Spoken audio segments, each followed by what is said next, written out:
E aí pessoal do Você Mais Rico, aqui quem fala é Bruno Perini, criador do canal. E nesse vídeo eu vou deixar vocês com uma live que eu fiz no Instagram, junto com a Ana Laura Magalhães, falando sobre reserva de emergência, como e onde aplicar, certos cuidados necessários e também mais alguns assuntos em quase uma hora de conteúdo. Sendo que nessa live eu também divulguei uma oferta especial da Finclass em comemoração ao conteúdo que eu fiz lá dentro, que foi uma resenha de um livro de finanças chamado Os Axiomas de Zurich, que fala um pouco aí sobre a mentalidade dos suíços na hora de alocar capital. Gosto até de falar que esse é um dos livros menos lidos e mais comentados, muitas vezes de maneira negativa, do mundo das finanças. E eu coloquei certos pontos ali na resenha, e para quem gosta de resenha, você vê muito do livro, mas também muito da pessoa que fez a resenha, porque você sempre coloca histórias pessoais e insights de outros livros, né, explicando alguns pormenores da obra. E para comemorar o lançamento desse material, que vai ao ar agora nessa quarta-feira, nós também criamos uma oferta especial que vai ser divulgada aqui nessa live e que ainda está ativa. Adiantando essa parte, os 1000 primeiros assinantes após essa live que eu fiz no Instagram ganhariam isso aqui. Uma carta com uma moeda especial que nós mandamos fazer para esses primeiros assinantes da Finclass que estão interessados em ver, principalmente aí, o conteúdo deste Finbook, além de diversos outros conteúdos que a gente tem na plataforma, inclusive tem mais aula minha lá dentro também. Mas eu chamo a atenção para essa moeda. Primeiro para a carta, fui eu que escrevi de fato, ela vai vir assinada por mim e já adianto que o conteúdo ficou bem criativo, quem receber vai ver isso em primeira mão. E a moeda também foi uma ideia minha, porque acredito que alguns de vocês aqui já saibam, talvez não todos, mas principalmente quem me acompanha pelo Instagram, que eu gosto de colecionar moedas gregas e romanas. Eu acho muito interessante quando eu pego uma moeda, por exemplo, da época do Júlio César, né, o último governante antes do Império Romano em si, era um ditador vitalício, e penso, né, que aquela moeda que foi cunhada ali em 50 a.C., por exemplo, né, o tanto de pessoas que já pegaram nela, o tanto de mãos nas quais ela passou até chegar a mim nos dias de hoje. Então acho muito interessante e por isso mandamos fazer uma moeda comemorativa. Dessas 1000 inscrições, a gente tem mais ou menos umas 200 vagas ainda disponíveis. Então se você quer se inscrever na Finclass, o link estará aqui na descrição do vídeo, basta se inscrever que aí você vai receber essa carta e essa moeda. Dentro dessas 1000 vagas, sendo que umas 750, para ser um pouco mais exato, já foram preenchidas. Então tem cerca aí de 250. E para quem já é assinante, nós faremos também o envio dessas moedas numa coloração diferente, vai ser dourada, e também da carta, pegando critérios ali de mais tempo de acesso à plataforma dentro da janela temporal do mês de setembro. Mas é isso, espero que gostem do conteúdo da live e se você gostar, lembre-se também de deixar o seu like e se inscrever no canal. Reserva de emergência é um assunto que traz muitas dúvidas. As pessoas pensam, poxa, o que eu posso considerar uma emergência para realmente usar aquele dinheiro?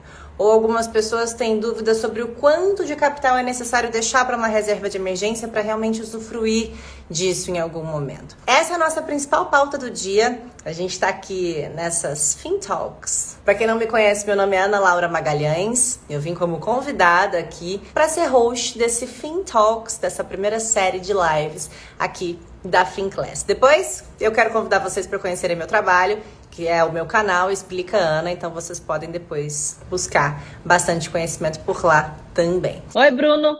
E Ana, tudo bom? Me ouvindo bem aí? Tô te ouvindo bem, você me escuta bem? Sim. Mas que bom ter você aqui, muito obrigada pela sua presença. Estava muito ansiosa em falar com você. Ontem já tive um bate-papo super legal aqui no Finclass, mas hoje eu estava ansiosa para nossa conversa, até porque você é um professor da Finclass, né? Você tem uma aula lá dentro. Super Verdade. Legal, inclusive. Não terminei de assistir todas as suas aulas, mas fica aqui a dica para vocês. Nós somos 1.700 pessoas assistindo agora. A Finclass, o maior projeto de educação financeira, de streaming de educação financeira para vocês assistirem. Tem uma mensalidade super acessível, então vale a pena vocês conferirem depois. O Bruno tá lá dentro do quadro de aula, né? Dentro do quadro de professores.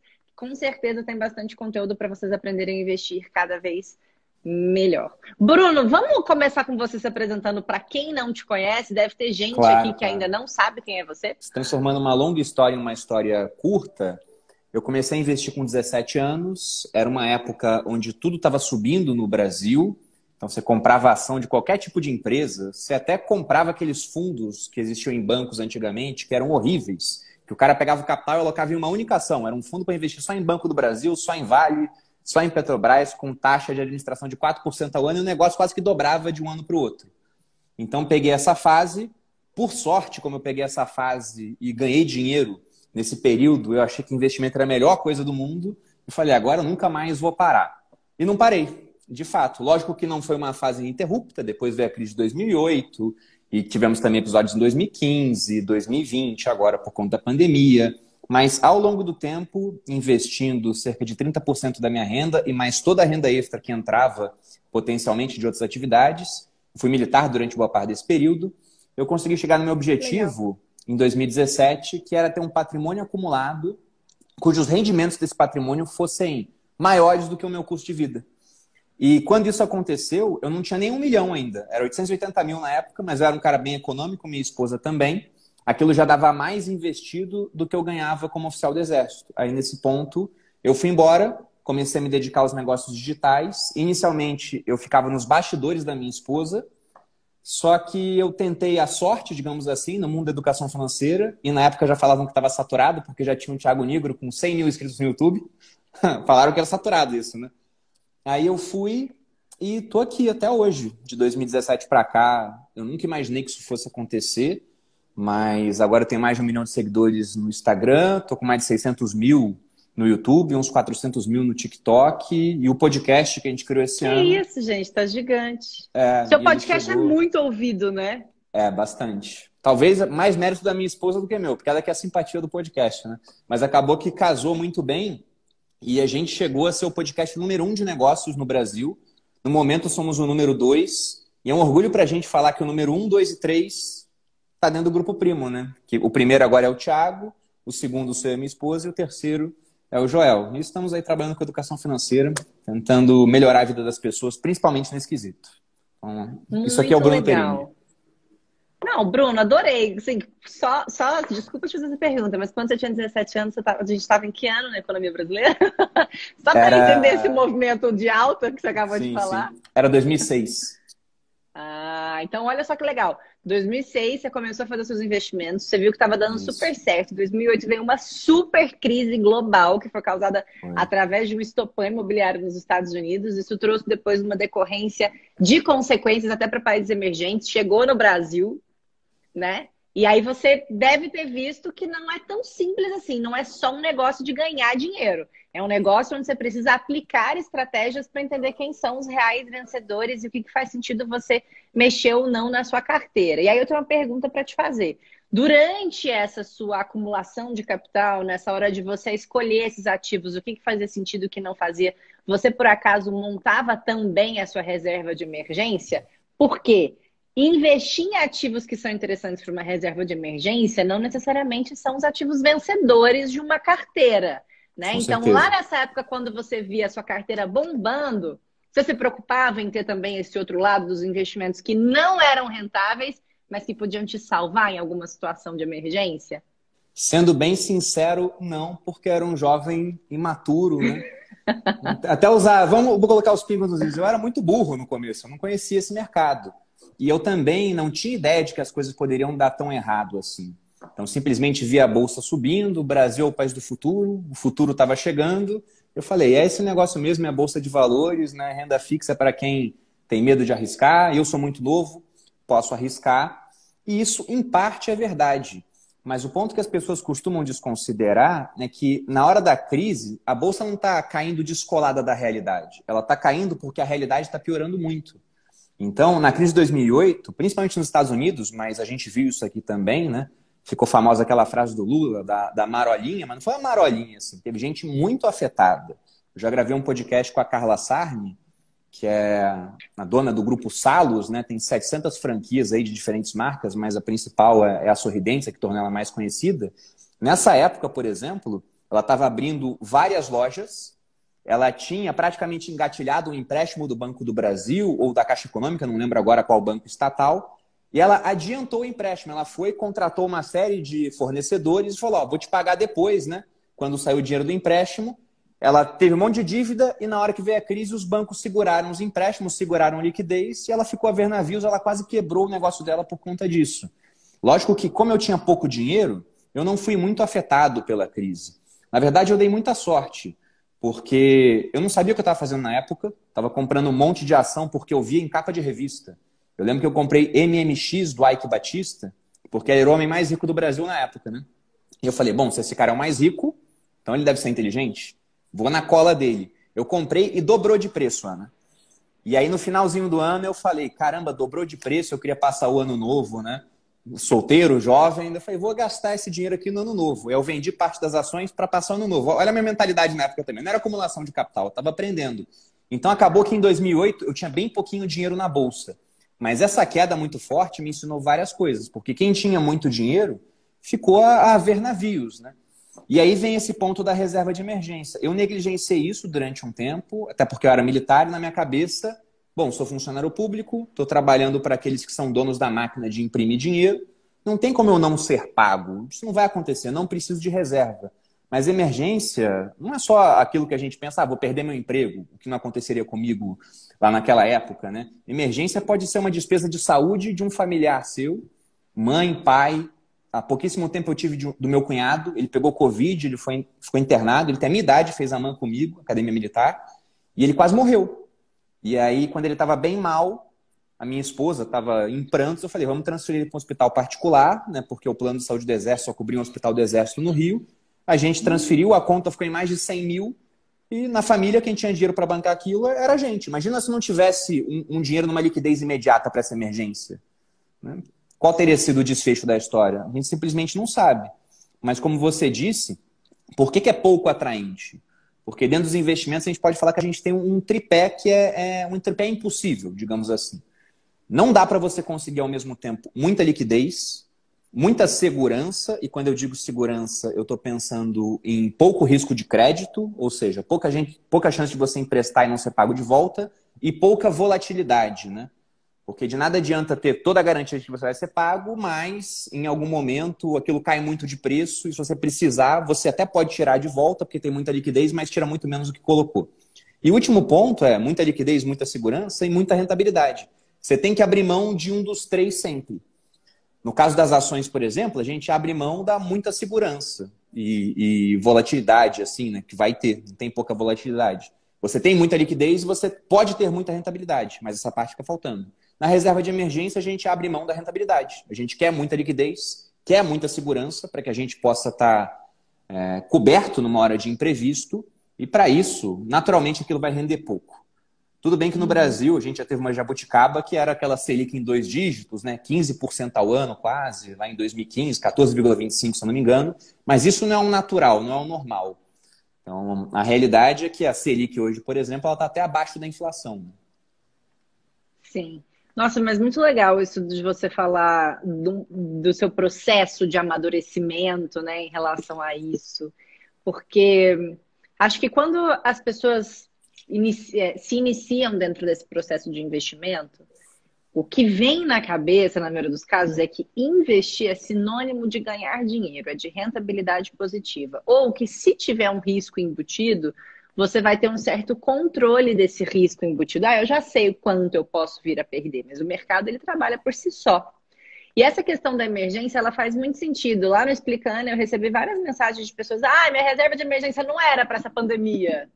Uai, se uma pandemia não é motivo para sua reserva de emergência, eu não sei o que vai ser não, né, querido? Porque, é um meteoro? Ela vai escolher emergência? O que vai ser?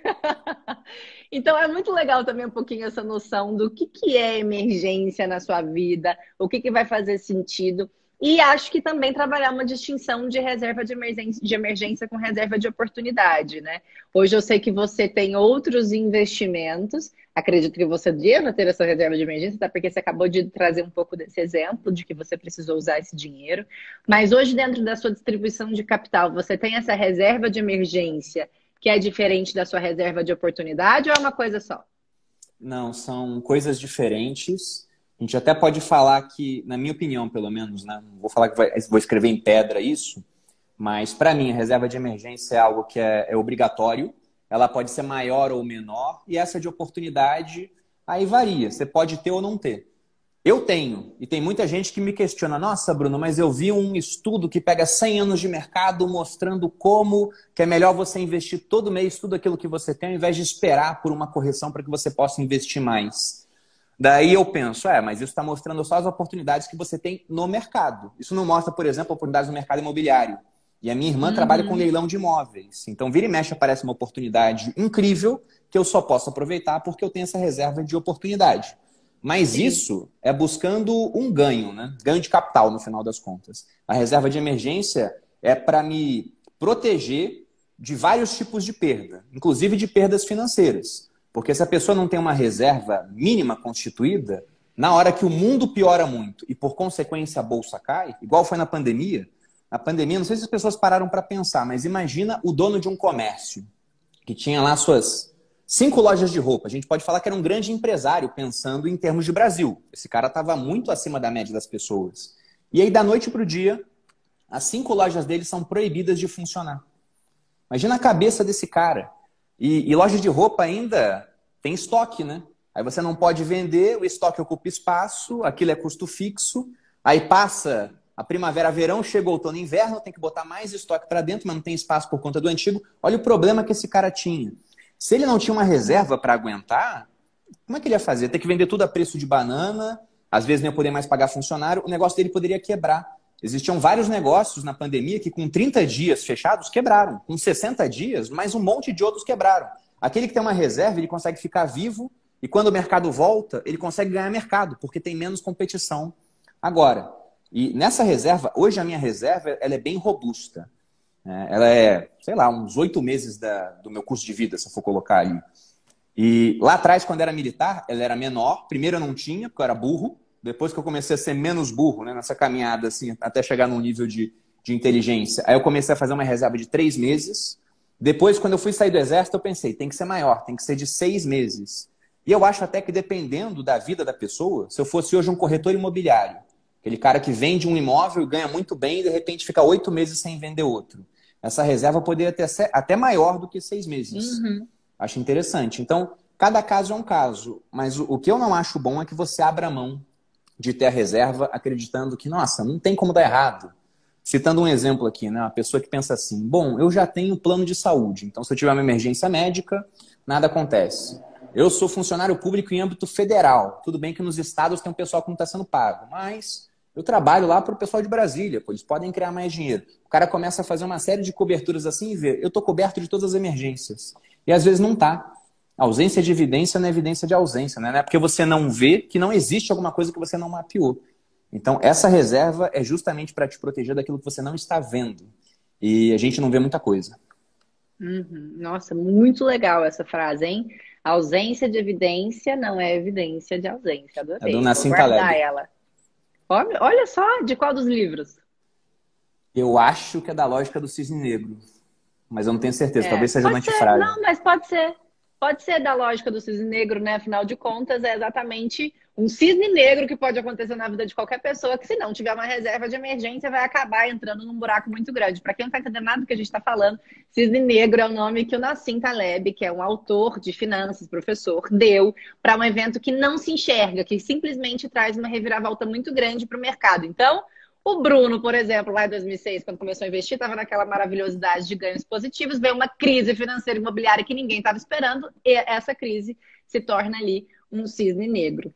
Mais ou menos é isso, mas leia um livro, tá, gente? Faz mais sentido e é bem mais interessante.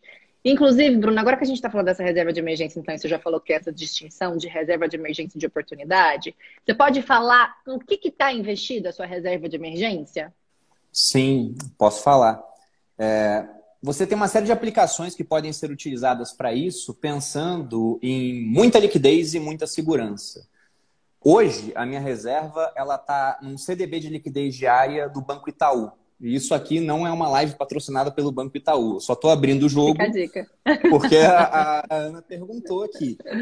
E a minha reserva já esteve investida em Tesouro Selic também, que é uma outra aplicação que você pode utilizar para isso. E ela não está mais lá pelo seguinte, durante a pandemia aconteceu um negócio no Tesouro Selic que muita gente não esperava. E isso é engraçado, né? Porque a Ana falou do cisne negro, é uma situação que ninguém espera, acontece, e ela tem um impacto muito grande sobre o mercado, só que depois que ela acontece, em retrospectiva, é óbvio que iria acontecer.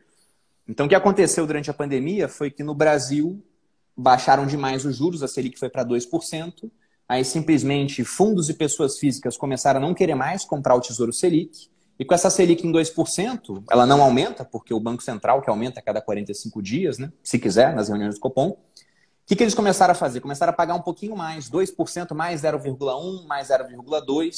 E quando esse componente pré-fixado no Tesouro Selic ele vai aumentando, isso afeta o preço do título de uma maneira contrária. Isso se chama, na ocasião, deságio, né? O Tesouro ele pode negociar ao par, sem essa taxinha, ela está em zero. Pode negociar com ágio, ela está negativa, então o preço do título fica um pouquinho mais alto. Ou pode negociar com deságio, quando ela está positiva, o preço do título é levemente impactado. Então teve gente que perdeu, não muita coisa, para ser bem sincero, foi bem pouquinho, mas que viu o Tesouro não rendendo todo dia positivo como ele rendia antes. Deu uma leve queda. Mas o ponto de estar no CDB não é nem por conta disso, porque isso foi temporário, está sendo corrigido agora. Sim. É porque no CDB eu consigo mexer, inclusive, durante os fins de semana.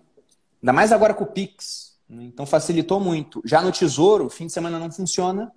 E se eu for pedir o resgate na sexta-feira, por exemplo, não vai cair no mesmo dia. É sempre no dia útil seguinte. Então vai cair na segunda. Só que pensando em liquidez, ele perde. Pensando em segurança, novamente, nada é mais seguro do que emprestar dinheiro para os donos da máquina de imprimir dinheiro. Só que também eu estou falando do Itaú, né? Então, o Itaú é um banco extremamente lucrativo, gigantesco. A chance do Itaú quebrar, bom, se o Itaú quebrar, o Brasil quebrou junto. É muito complicado. O rating do Itaú é o mais alto entre os bancos privados, é duplo A menos. Ele não é revisado há muito tempo. Então, faz sentido o que você está falando. Mas uma pergunta, existe alguma diversificação nessa sua reserva de emergência ou é estritamente esse produto? Não, hoje está basicamente tudo em Itaú.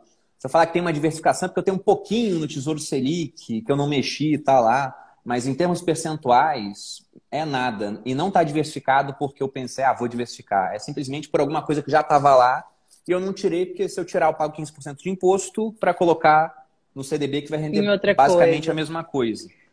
E tem uma última opção também, que é aqueles fundos DI taxa zero, né? Na Rico tem, por exemplo, tem o Trend DI, que é um fundo que basicamente vai aplicar só em títulos públicos pós-fixados, que é o que a pessoa física compra, que é o Tesouro Selic. E a liquidez é até um pouquinho melhor que a do Tesouro, você pode resgatar no mesmo dia, se eu não me engano tem um horário de corte ali, acho que é 3 horas para esse fundo, e a rentabilidade é basicamente a mesma. Então, sem as opções, na minha opinião. Muito legal. Eu te perguntei sobre a diversificação, não é nem para saber se você aplica isso dentro da sua rotina em muitos produtos, mas é porque, tendo sido banker e hoje trabalhando com conteúdo financeiro, eu vejo muitas pessoas que confundem reserva de emergência, encontrando produtos que não necessariamente são identificados para isso, como, por exemplo, aplicando em fundos de crédito privado com resgate curto, o que é muito sério. Até esses dias eu achei muito engraçado. Eu cuido da carteira ainda de algumas pessoas, né? De pessoas próximas. Eu não sou mais uma assessora de investimentos, mas... E aí uma amiga minha me ligou e falou, olha, falaram aqui que meu fundo Trend DI tá defasado para reserva de emergência, que é para eu entrar nesse outro aqui, tal de crédito privado com resgate em um dia. Eu falei, mas me fala quem te falou isso. Me diga, eu preciso desse nome e sobrenome dessa pessoa para ligar para essa pessoa para explicar os riscos envolvidos. Não, porque a rentabilidade está assim. Eu falo, gente, olha para uma janela, vamos ver uma janela aí, de 12 meses. Olha aí a pandemia, quando chegou, os fundos de crédito privado estavam bombando. Fundos de crédito privado são alternativas de investimentos, mas para horizontes maiores. Se você encontra um fundo de crédito privado que tem resgate em um dia, em 5 dias, e isso para você já funciona como uma reserva de emergência, entenda os riscos envolvidos nos produtos que estão ali dentro. O Bruno deu um exemplo muito legal agora. O prêmio do Tesouro Selic começou a subir e isso interferiu negativamente no preço do papel. Crédito privado, isso acontece com muito mais ênfase. O prêmio vai ter que começar a subir e o preço do papel vai diminuir muito. E como tem muita gente pedindo resgate ao mesmo tempo, o gestor do fundo precisa vender aqueles papéis pelo preço que eles estiverem ali na hora para entregar a liquidez para o investidor. E simplesmente o investidor sai com esse dinheiro negativo. Então a reserva de emergência tem mais essa característica. Quando você precisar resgatar o seu dinheiro, você não deveria resgatar menos do que foi aplicado. É para isso que existe a reserva de emergência. Não é para ter um risco envolvido ali, né? Não, quer correr risco, vai para outras aplicações, né? Na renda fixa, pega um título mais longo, indexado a IPCA, né? Ou um pré, se a pessoa for meio doida, né? Com esse Brasil pré-fixado, eu não confio muito, vai que a inflação sobe. Mas eu lembro quando deu problema nesse tipo de fundo, Ana, porque os gestores colocaram esse prazo de resgate muito curtinho, né? Você pode pedir num dia, no dia seguinte está na sua mão. Só que o que eles carregavam de renda fixa dentro do fundo não eram coisas que eles conseguiam vender no mesmo dia por um preço tranquilo. Aí, quando veio o problema, muita gente pedindo resgate, todo mundo querendo vender ao mesmo tempo, ninguém comprava, aí o fundo perdia dinheiro. E porque perdia dinheiro, mais gente se desesperava. Imagina a sua amiga que, poxa, viu isso aí e falou, é igual ao meu fundo, só que vai render mais. De repente começou a render negativo, vai querer resgatar, todo mundo resgata, o negócio cai cada vez mais. Então é bem complicado. E tem muita gente com dinheiro em fundo assim ainda que vai se surpreender num próximo evento, assim, né, onde as pessoas peçam resgate. Sim. Fiquem alertas, viu, gente? Ó, Bruno já deu aqui o exemplo, CDB de liquidez diária, Tesouro Selic, fundos referenciados. Passou disso, não é mais estratégia para reserva de emergência. De verdade, fica a dica. Bruno, sabe uma coisa que eu vi no seu Instagram também esses dias que eu achei bem legal e que você acabou de trazer um pouco desse exemplo, né? De, tipo, ter muita solidez no emprego, ter o plano de saúde, ser um funcionário público porventura. Você fez um post muito interessante que fala: se a sua estabilidade depende de um terceiro, você não tem estabilidade. Eu achei isso muito interessante, porque as pessoas também tendem a delegar a sua rentabilidade ou até delegar essa não necessidade de se preocupar com o futuro ou de ter uma reserva, exatamente por estar acreditando que vai ter sempre alguém para salvar essa pessoa, né? Até como o governo funciona como salvador de última instância para alguns produtos, por exemplo. Como? Não vou investir hoje, né? Nem sei o que vai ser do meu futuro. E aí se aposenta e vai depender do INSS, do tempo de contribuição. Não se preocupou com aquilo até lá. Então, como é que você vê um pouco disso nessa questão da estabilidade que a gente pode se preparar hoje para a gente também ter uma estabilidade no futuro onde isso não dependa de ninguém, a não ser de cada um individualmente? Eu vou começar fazendo uma pergunta sincera que eu fiz no Instagram outro dia. E acho que foi um dos posts que eu tive mais comentários, mais respostas. Eu perguntei para as pessoas, né? Defini uma faixa de idade, mas serve para todo mundo que está aqui. Mas para quem é mais novo, eu acho que essa pergunta é mais relevante. Vocês realmente acreditam que vão se aposentar contando com uma pensão vinda do INSS? Quem está com 20 anos, 30 anos assistindo essa live? Será que isso vai acontecer? Se a gente for pegar a Previdência hoje, a gente acabou de fazer uma reforma da Previdência, que é um tema extremamente impopular. A expectativa era de economizar 1 trilhão ao longo dos próximos 10 anos. E no ano passado, a gente fechou o ano com um déficit de 1 trilhão. Então, pegando tudo que o governo gastou na pandemia, mais os juros para pagar a dívida pública, né? Só os juros da dívida. Não é reduzir a dívida, são os juros dessa dívida gigante que a gente tem. Já daria 1 trilhão. Então, a gente já tem necessidade de fazer outra reforma no futuro. Eu lembro que, quando criaram a Previdência, ela surgiu na Prússia, ela foi criada para os trabalhadores da indústria, do comércio, serviços que tinham mais de 70 anos.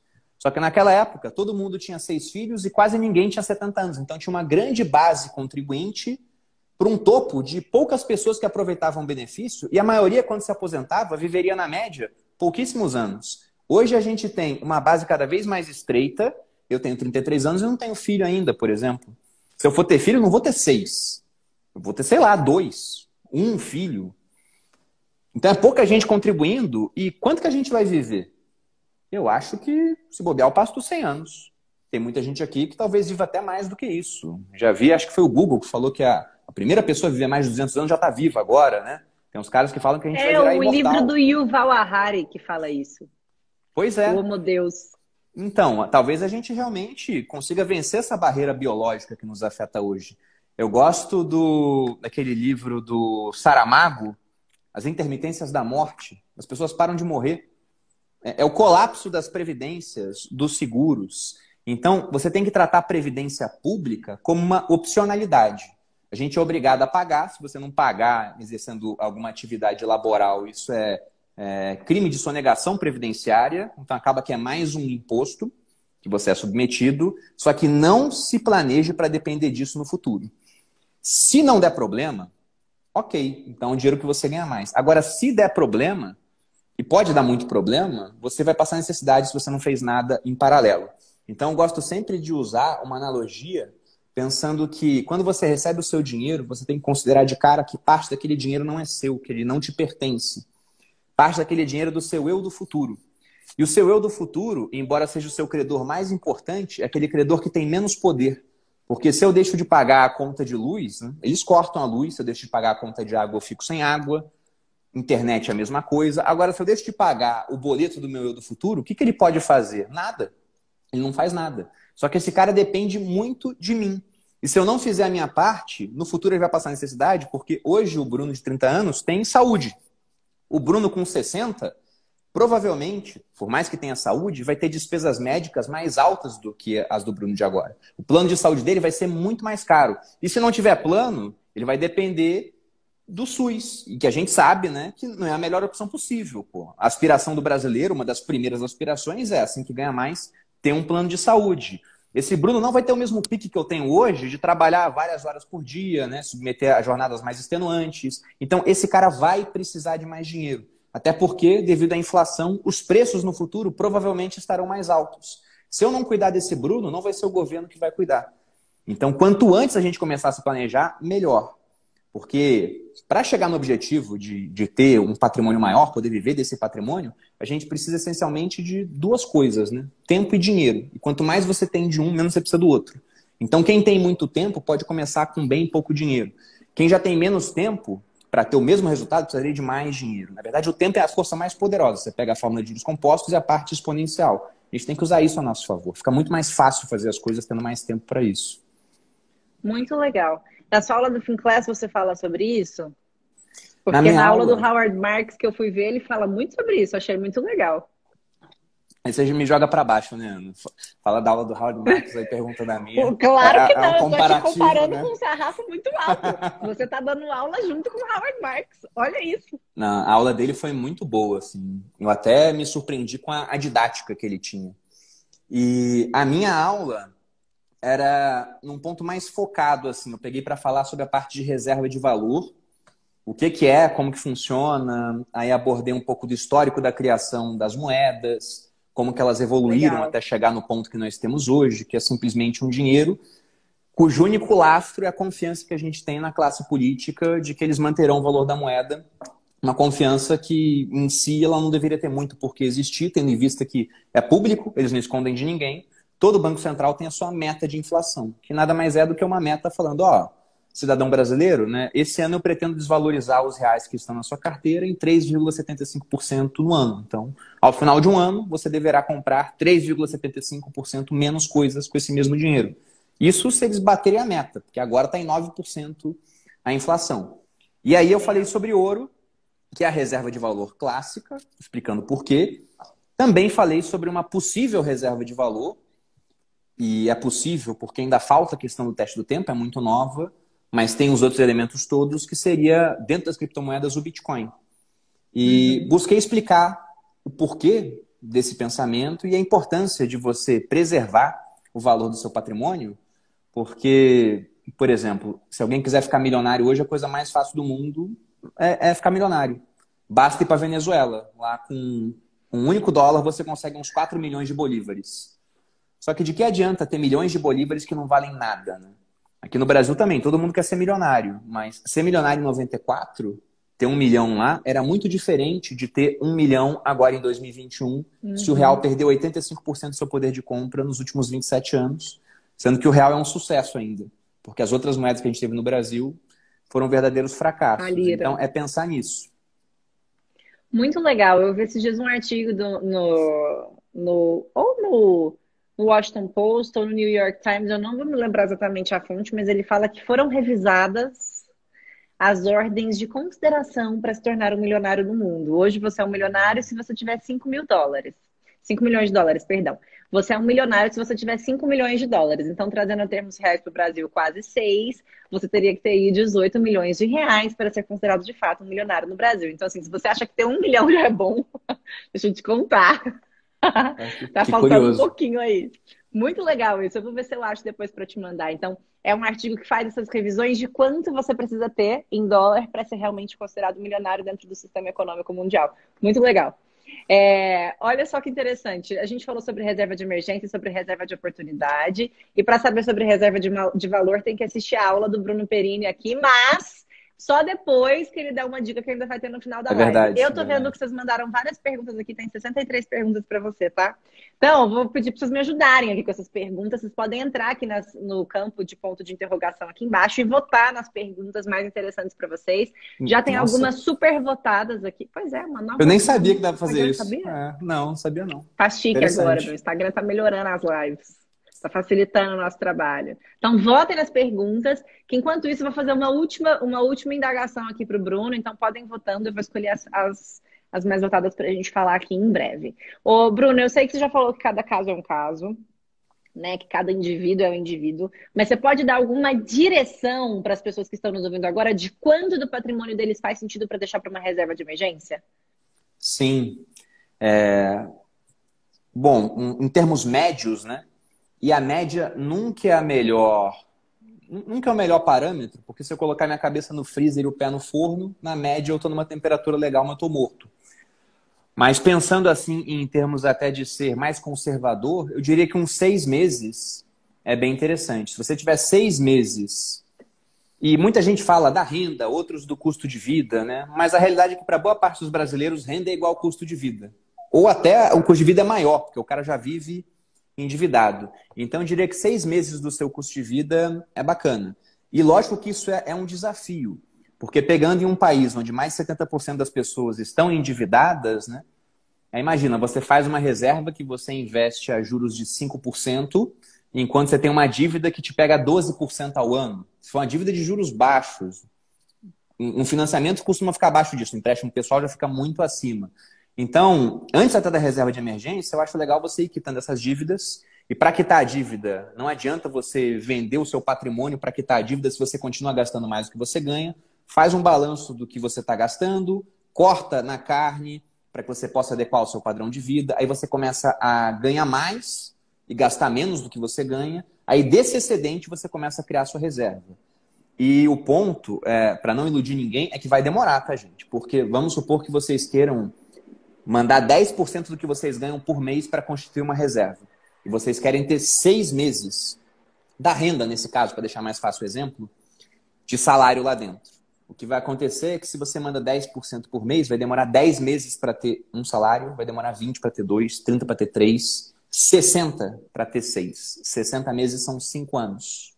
É muito tempo. E tudo bem que vai ter um rendimento enquanto isso, mas o rendimento desse tipo de aplicação vai basicamente igualar a inflação. Então vai ser um trabalho de paciência.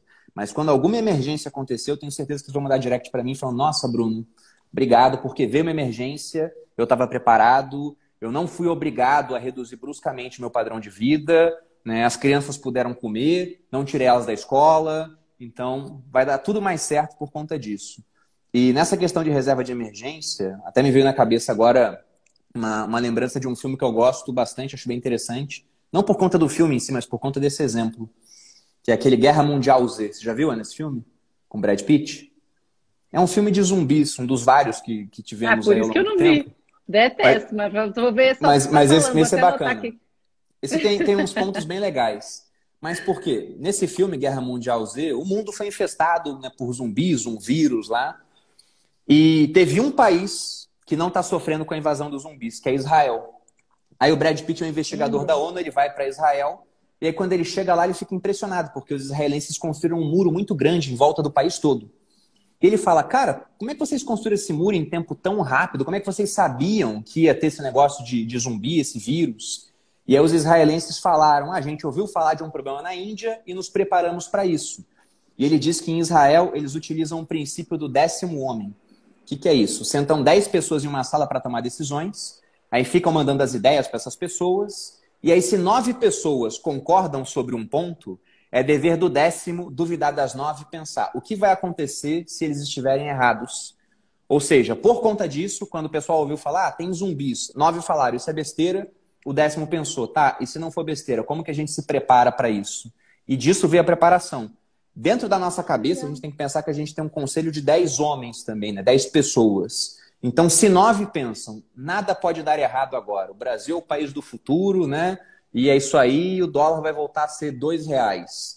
Tá, mas se essas pessoas estiverem erradas na sua cabeça, né? O que acontece com você? Se a bolsa não continuar subindo igual você acha que vai subir, se os fundos imobiliários não continuarem estáveis e aqueles onde você investe com os aluguéis todos certinhos. Se o Bitcoin cair 50% daqui a 3 dias. Então, faça uma série de perguntas de si, pensando sempre no que pode dar errado. E sabendo que as coisas podem dar errado, você vai se preocupar em ter uma reserva de emergência. E se algo der errado, e o mundo é o que é e não o que deveria ser, as coisas vão dar errado de vez em quando, você vai estar muito mais protegido. E estando protegido, você permanece vivo para aproveitar a recuperação que vem depois. Quem é obrigado a vender porque não tinha reserva, não pega a recuperação. Muito legal isso, sabe por quê? A maioria dos comentários que eu já vi, né, ou das recomendações, são sempre direcionadas para uma parcela do patrimônio. Por exemplo, pega 20% do seu salário e continue investindo, ou deixe 20% do seu patrimônio numa reserva de emergência, 15 ou 10. Mas exatamente porque é tão individual, você conseguiu colocar isso de uma forma muito clara e relevante, que é: se programe para conseguir viver 6 meses dentro do seu atual estilo de vida, para que caso aconteça alguma coisa, este período de tempo seja saudado. Gostei muito dessa forma como você agiu, como você respondeu. Agora vamos ver aqui as perguntas das pessoas. Socorro, gente. Já tinha 65 perguntas, 63, agora tem 140. E a mais curtida até agora tem 216 likes, que é a pergunta do Thales. Ele quer saber o que você acha de CDBs de bancos digitais, PagBank, PicPay, etc., oferecendo 200% do CDI. Aí eu volto a citar aquele ponto do tripé impossível, né, Thales? Que é a questão de que se tem muita liquidez, muita rentabilidade, será que tem muita segurança? Esse é o ponto. Não estou falando que nenhuma dessas empresas vai quebrar, né? Pô, tem empresa aí que é altamente capitalizada, mas você pega o PicPay, estava com a ideia de fazer um IPO na Nasdaq, que aí eles soltaram lá os dados dele e a empresa queima muito caixa. É uma startup, ela está queimando o máximo de caixa que ela consegue para ganhar novos assinantes. Geralmente esses 200% do CDI é sempre a um prazo limitado. Eles falam, isso aqui é até o dia tal. Então não costuma ser 200% do CDI o ano inteiro. Mas em todo caso, eu acho que você pode aproveitar alguma dessas ofertas, né, desses bancos menores ou desses apps, dessas empresas, mas desde que você faça isso, não com a sua reserva de emergência. Trata isso como se fosse uma aplicação de renda fixa. Na reserva de emergência, você quer o mínimo de risco possível, e para ter o mínimo de risco possível, você topa ganhar menos, entendeu? Porque no PicPay, e novamente, não estou falando que a empresa vai quebrar, mas há mais risco embutido. É uma startup, ela tem muito menos tempo de mercado, ela não foi provada pelo tempo, ela não tem um balanço que fecha no positivo. Se de repente não tiver uma nova rodada de investimento, vai saber como é que vai estar o mundo daqui a um ano, pode ser que a empresa passe por graves problemas. Eu prefiro evitar. Para reserva de emergência, eu não acho legal. Sabe de uma coisa que eu penso também em relação a isso, que eu acho que você foi bem cirúrgico nisso que você está falando, é que CDB, às vezes na cabeça do investidor, já vem acompanhado de outras 3 letrinhas que nem sempre estão ali, que é o FGC. Então, o FGC, que é o Fundo Garantidor de Crédito, ele existe sim para trazer uma salvaguarda para ativos de renda fixa, como o CDB, por exemplo, mas ele não é obrigatório para títulos bancários. O banco emissor do CDB, ele precisa ser signatário do Fundo Garantidor de Crédito. Então, busquem por essa informação no próprio site do Fundo Garantidor de Crédito, que se o banco quebrar, você tem direito até 250 mil em ressarcimento, considerando o valor aplicado e a rentabilidade embutida. Então, deve ter muita gente que acha que investir em bancos digitais já vai ter automaticamente esse dinheiro devolvido caso haja alguma solvência, e não necessariamente funciona desse jeito. E tem um outro ponto sobre isso também, Ana. Há pouco tempo a gente teve a da Casa, que era uma financeira, quebrando. Aí teve uma outra, que tinha até um nome que parecia que era algo institucional, era a Companhia Hipotecária Brasileira. Também quebrou e o FGC foi lá e interviu. Imagina que a sua reserva de emergência está lá. E aí quebra. E você tem o FGC te resguardando, mas você não consegue o dinheiro na mesma hora. Vai demorar um tempo para esse dinheiro ser liberado. Se uma emergência acontece durante esse tempo, aí qualquer renda que você tinha mais, vindo daquelas instituições, já deixa de compensar. Sem falar da preocupação que a pessoa tem, né? Você investe, você aloca, você possa maximizar um benefício futuro. Então, durante um momento, né, você vai ter uma série de malefícios, preocupações, por conta de ter colocado o seu dinheiro para ganhar um pouquinho a mais do CDI em uma instituição muito ruim, contando com o FGC. E isso porque o FGC cobriu. Mas o FGC, ele é um mecanismo que ele foi criado com base no FDIC, Federal Deposit Insurance Corporation, que é o FGC americano. Na crise de 29, mais de 10 mil bancos quebraram, então os americanos viram, precisamos de um seguro bancário. Aí criaram o FDIC. O que aconteceu em 2008? O quinto maior banco dos Estados Unidos quebrou, o Lehman Brothers. O que aconteceu com o FDIC? Ele quebrou junto. Ele foi resgatado pelo governo. E aqui o FGC é privado. Então, enquanto pequenos bancos quebram, beleza. Se alguma coisa sistêmica acontecer, e vai saber o que pode acontecer no futuro, aí a gente pode ver uma série de bancos quebrando, e esses bancos que são piores, né, são menos capitalizados, têm menos confiança das pessoas, eles têm mais chance de dar errado. E aí você tem lá um dinheiro alocado para ganhar um pouquinho a mais, sendo que você está correndo bastante risco sem saber no final das contas. Se a gente for pegar até o próprio balanço do FGC, eles publicam, se não me engano, trimestralmente ou semestralmente, não lembro agora, mas eles colocam lá o tanto de dinheiro, que é o Sistema Bancário Nacional, e o quanto eles conseguem cobrir do sistema. E tem um ponto que as pessoas se confundem, porque o FGC ele fala, nós conseguimos, né, nós podemos cobrir 99% dos depósitos bancários. E o pessoal pensa, nossa, eles podem cobrir tudo. E não. É que esses 99% são passíveis de serem cobertos. Mas se tudo quebrar, eles têm dinheiro mesmo para pagar uns 2%. Então é um seguro. Trate como um seguro. Eu tenho um seguro de carro, eu não vou sair daqui da live falando, tenho um seguro de carro, eu vou botar um capacete e vou bater o carro no poste e dirigir de maneira imprudente. É algo a mais, não é algo para você se basear. Perfeito. Muito bom. A próxima pergunta tem 227 curtidas. Bem bacana, isso eu não conhecia. É muito legal, mas é uma modalidade nova. É do JP Lenhardt. Ele quer saber se ele pode fazer reserva de emergência e investir ao mesmo tempo. E se sim, para você falar alguns investimentos para começar. E ele tem uma outra pergunta no final que não está cabendo aqui na tela, mas eu consigo visualizar daqui do lado de dentro, que é: reserva de emergência é melhor com IPCA mais ou Selic? Bom, indo em parte, então, aquela simulação que eu falei, né? Se você investe 10% da reserva de emergência, vai demorar 10 meses para ter um salário e assim vai indo. Como demoraria uns 5 anos para você juntar a sua reserva, e isso é uma opinião minha, talvez a Ana até pense diferente, outras pessoas também, eu não sou dono da verdade, mas eu começaria a investir de maneira paralela. Eu daria mais foco na reserva, mas até para que você tenha experiência durante esse tempo de formação da reserva, você pode começar a alocar uma partezinha do seu capital, mais foco na reserva, mas uma parte do seu capital, para aprender como é que funciona o mercado financeiro. E nisso, eu acho que o interessante é ter uma carteira diversificada. Então, você vai começar a montar, compra, sei lá, um ETF de bolsa, ou algumas ações individuais para você ver como funciona, uns fundos imobiliários. Pega bem pouquinho, por exemplo, deixa eu ver como é que é a volatilidade das criptomoedas, compra um pouquinho de Bitcoin, mas sempre com mais foco na sua reserva de emergência, porque se alguma coisa acontecer, você vai ser obrigado a vender tudo que você tem em bolsa ou em criptomoeda. E geralmente, quando uma emergência acontece, é porque tem algo errado acontecendo no mundo. E o preço dos ativos costuma estar mais baixo. Por isso que, na minha opinião, o foco é na reserva, mas você pode começar de modo paralelo. Tinha mais alguma coisa aqui? Ah, não, tinha do IPCA, né? Se a reserva de emergência é melhor em IPCA mais ou em Selic?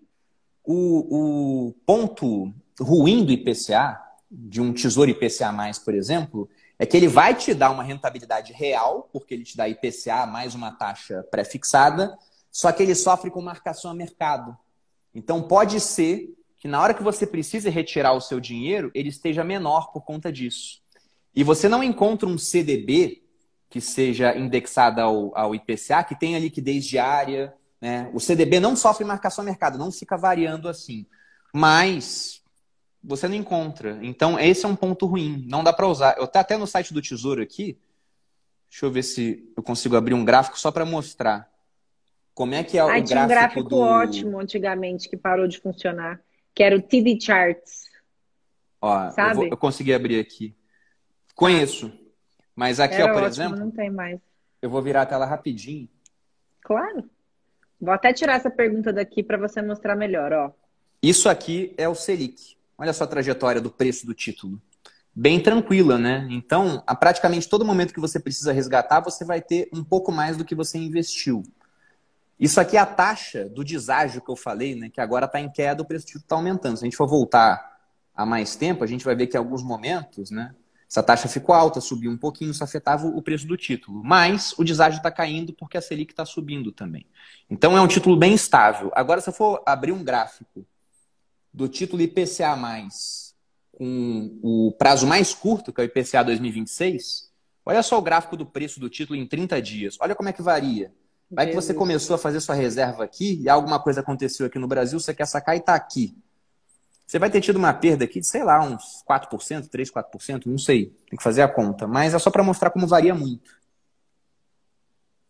Muito Então, legal, não, muito IPCA legal não. isso aí. IPCA não. IPCA é mais para você diversificar, para ter essa proteção inflacionária numa carteira também, que é muito importante. Sim. Mas quando o assunto é reserva de emergência, vamos para os índices de referência. Ó, uma pergunta agora com 158 curtidas, que é da Real Vim Bandeira de Melo, que ela quer saber como combinar a educação financeira com visão efetiva de oportunidades de negócios para mudar de patamar social. Olha, se você for pegar, lógico que você tem histórias de sucesso de pessoas que não tinham educação financeira, o cara criou um negócio e o negócio deu super certo. Mas, novamente, usando uma frase do Taleb, né, eu sou 50% Sêneca, 40% Taleb, 9% Malcolm Gladwell e 1% vagabunda. Minha formação é mais ou menos essa. Mas pegando uma ideia do Nassim Taleb, ele fala que o cemitério dos perdedores é silencioso, no sentido de que se 1000 pessoas sem educação financeira começam um negócio, e uma tem muito sucesso, essa uma fica famosa, ela consegue um perfil grande no Instagram e conta a história dela falando, olha, eu venci sem educação financeira. Só que tem outras, 999, que quebraram porque não tinha educação financeira, e você nunca vai conhecer a história delas porque elas não vão ganhar 1 milhão de seguidores para contar como é que elas quebraram, porque não sabiam nada de investimento ou de manter o mínimo de fluxo de caixa na empresa, manter um balanço saudável. Então, educação financeira é parte da atividade empreendedora. Sempre. Se a gente for pegar, há várias escolas de economia diferentes, mas eu gosto muito da escola austríaca. E eles falam que a poupança é a origem de tudo. Você pega lá um homem numa ilha deserta. O cara, ele tá trabalhando para sobreviver. Todo dia ele pesca um peixe, é o que ele consegue fazer no dia. Aí, de repente, ele pensa, se eu fizer uma rede, eu vou conseguir pescar mais peixes. Mas para fazer uma rede, eu não vou poder pescar hoje. Então, o que ele faz? Ele pega o peixe do dia, ele come só metade e poupa metade para o dia que ele vai trabalhar e poder construir a rede. Então, da poupança, ele consegue se sustentar para que ele possa fazer um investimento de tempo para a construção de algo que vai trazer um benefício maior no futuro. Muito Isso legal. é atividade empreendedora. Então, educação financeira faz parte disso. E quando você se torna um melhor investidor, você vai se tornar um melhor empreendedor lá na frente. É a base, né? Você saber que, poxa, não posso ter dívida, vou pegar uma parte para poupar, onde que eu consigo poupar e ter um melhor ganho ajustado ao nível de risco que eu estou correndo. Então, tudo isso vai te tornar uma pessoa melhor na hora de empreender. Muito legal. Gosto de dizer que muita gente confunde poupar com investir, e são coisas diferentes. Não é a mesma coisa. Você poupa um dinheiro, a definição de poupança é deixar de gastar no presente para gastar no futuro. Investir é você alocar esse dinheiro poupado em algo que vai ser rentável, que vai acumular outro patrimônio ao longo do tempo, ele vai ser maximizado. Então, por isso que poupança, por exemplo, não é nem sinônimo de investimentos, mas a palavra poupar, ela é muito necessária mesmo, é esse pedaço de não gastar. Ó, a gente tem 5 minutinhos, mas tem 2 perguntas muito votadas aqui. Eu vou fazer o seguinte, porque eu tenho que dar o recado final aqui. Ah, então chega, gente. Ó, manda a pergunta lá pro Bruno Perini depois, tá? E vamos pro recado final que ele tem aqui pra gente, que até eu tô curiosa, bem. Que já tô arrependida de ter assinado essa FinQuest, porque eu deveria ter esperado a gente. Não, que conversa. Isso. Você fez bem em assinar. E o recado é o seguinte, ó, eu tô aqui nas minhas mãos, está uma carta que a gente escreveu com uma moeda que a gente mandou fazer especialmente para o lançamento do meu Finbook. Então, gravei um Finbook. Vou descolar ela aqui. A carta vem com a moeda aqui no meio, eu descolei. Eu fiz uma gravação falando sobre o livro Os Axiomas de Zurich. A gente mandou fazer uma moeda. Esse aqui não é o desenho final da moeda ainda. E eu escrevi uma carta, eu fiz o texto, eu vou assinar cada uma das cartas e serão apenas 1000 cartas para os assinantes que entrarem na FinClass a partir de meia-noite. Então, se você quer assinar a FinClass, segure um pouco. Virou meia-noite, você assina. Os 1000 primeiros irão receber uma carta. Cada carta tem uma numeração. Essa aqui, por exemplo, né, seria a carta de número 1. E ela não é minha. Ela vai ser enviada para aquela primeira pessoa assinar após a meia-noite. Ela vai receber essa carta, vai estar assinada. Eu fiz a questão de fazer um texto bem bacana na carta. Não vou dar spoiler ainda por enquanto, mas vocês vão gostar. E também com essa moeda.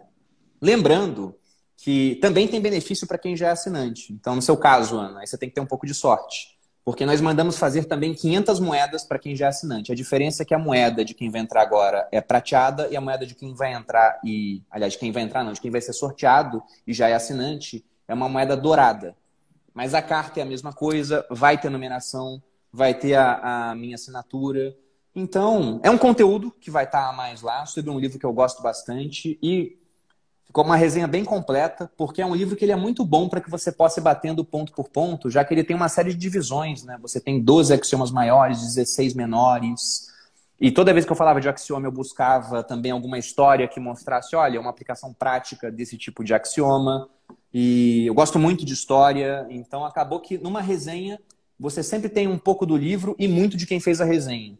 Então vocês vão ver lá um pouco do livro dos axiomas de Zurich, talvez um pouco nem seja a melhor palavra, vamos ver bastante, mas muito também de como funciona a minha cabeça para essa parte da aplicação prática desses axiomas. Então, repetindo, a partir de meia-noite, os 1000 primeiros receberão essa carta na casa de vocês com essa moeda, uma lembrança da Finclass, e para quem já é assinante, vamos sortear 500 assinantes para receber também as cartas numeradas com a medalha dourada.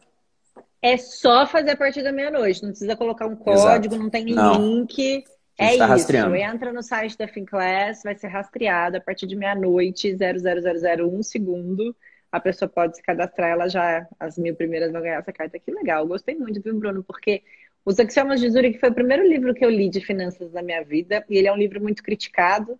Muito. Né? Muita gente não gosta. Eu não concordo só com um axioma, que é o axioma da concentração. Eu gosto muito da tese da diversificação mesmo. Aí eu boto um ponto sobre isso lá. E Posso olha dar só spoiler? que legal. Não vamos dar spoiler nenhum. Mas eu acho muito legal esse livro, porque ele começa, né, com o autor falando, por que a Suíça tem os melhores banqueiros do mundo? É muito bom, muito bom. Né? É tipo, é um país pequeno, não tem reserva natural e é um dos países mais ricos do mundo por questão bancária. Então ele pega esses axiomas que foram criados por banqueiros suíços e desdobra isso em 16 axiomas menores. Eu acho esse livro fantástico. Além dele ser minúsculo, né? Que é um livro que você lê assim, em um dia. Se você concentrar, você lê ele em um dia. Então é bem legal. Gostei muito dessa dica, viu? E olha que pra todo mundo na vida que eu já falei desse livro, todo mundo ficou, você é louca. Até parece, esse livro Então eu adorei, já fiquei mais sua fã ainda por causa disso e espero ser sorteada aí nessas 500, porque eu já estava lá e desejo boa sorte para as pessoas que se inscreverem a partir da meia-noite. Muito obrigada, viu, Bruno, pelo seu tempo. Obrigada pela presença de todo mundo também aqui com a gente. Foi demais. Tá ótimo, eu que agradeço, Ana. Tá? Foi um prazer fazer essa live com você. Sobre o livro, vejam na Finclass, depois vocês vão querer ler o livro. Como a Ana falou, é um livro muito criticado, mas eu acho que principalmente por ser mal compreendido. E eu tratei bastante disso lá na Finclass. E espero que vários de vocês aqui façam parte dos 1000 primeiros a assinar a Finclass a partir de meia-noite e também façam parte dos 500 que já são assinantes e serão sorteados para receber a carta. Ana, muito obrigado. Imagina! Parabéns por esse projeto, parabéns pela sua aula na Finclass. Eu tenho mais 2 aulas para assistir suas, tá? Então eu vou finalizar isso em seguida e agradeço também a oportunidade. Amanhã a gente está de volta às 19 horas com um primo rico para falar sobre um assunto muito legal também. Espero vocês. Tchau, tchau. Tchau, tchau.